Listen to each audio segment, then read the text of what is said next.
Hey there, Dango Stu here. In today's video I'm going to disconnect the switch for the side stand so I can have the stand down, the ignition on, and not hear this noise. Now theoretically this alarm's a bit of a safety feature so you don't ride off with the side stand down, and so I'm not really encouraging people to disconnect it, but I do like to have the bike on the side stand while I'm warming it up, so I'm pretty keen to get rid of it. On the side of the bike here, just at the top of the kickstand, is the switch we're talking about. So as the stand is put down, the switch gets pressed upwards by the stand itself.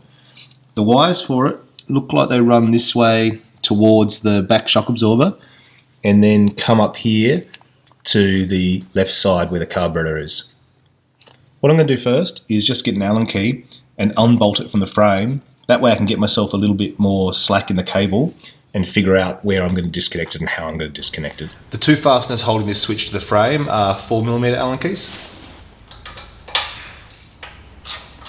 Both these fasteners are actually really loose, which reminds me I want to go round the whole bike and just torque up every nut and bolt on it before too much longer.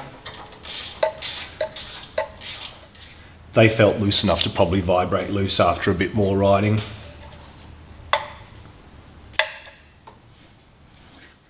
With those two fasteners off, you can see it comes away pretty easily. And then this is the part of the stand here that activates the switch here. So one other thing I'm going to need to determine is whether this switch is a normally open switch or a normally closed switch. If this switch closes the circuit when the stand's down, it means we can basically just unplug it and it should be fine.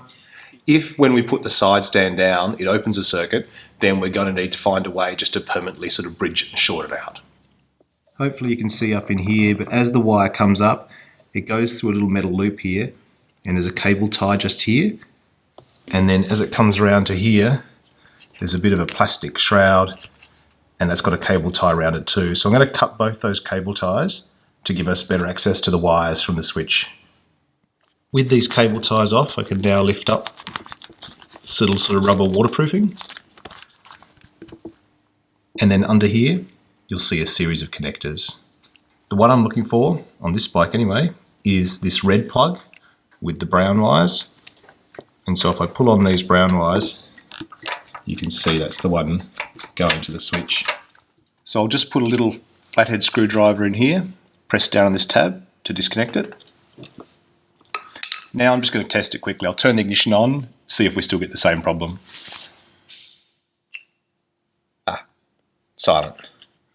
I've got the switch plugged in again now, and as soon as I press it, we get the alarm. So we've got the right one.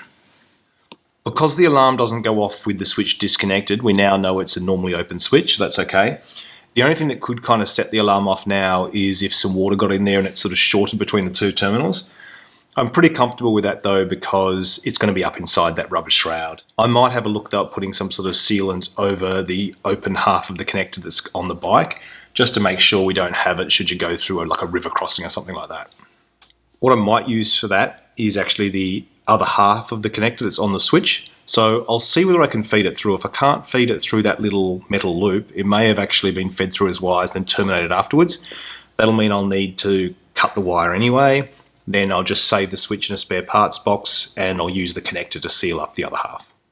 So you can see in there that red connector is actually too big to fit through that little metal loop, certainly with that other wire through at the same time. So I'm actually going to cut it off now and then just pull the wires through for the switch.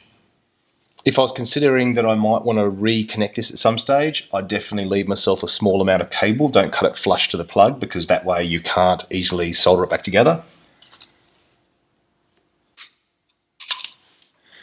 Now I've got this plug here with just sort of an inch or so of wire out of it. What I'm going to do is put a little bit of liquid electrical tape on the very tips of the wires.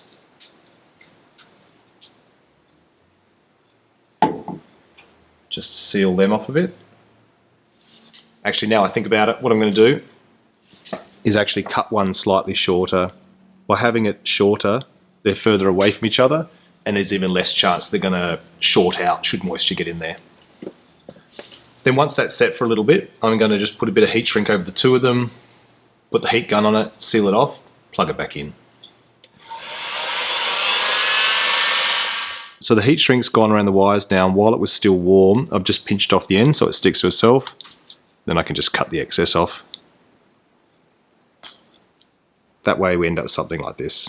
So I'll plug this back into the bike now, and then we'll put that rubber shroud back round and replace those cable ties I cut.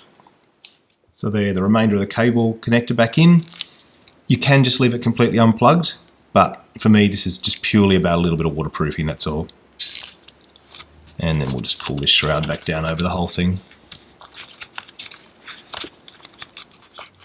So now I had 2 cable ties to replace, one around the top here and another one lower down.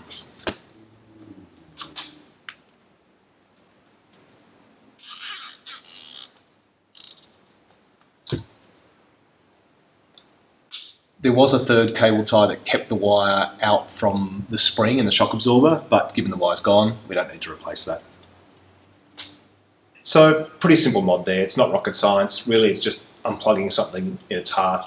But I do think it's worth paying a little bit of attention to waterproofing, because the last thing you want to do is be riding through water and suddenly have the alarm going off constantly, even though the stand's up. That'd kind of be, worse than what we started with. Alright, well take care. I hope this video helps you if you want to do this little mod on your Himalayan, and I'll catch you next time. See ya.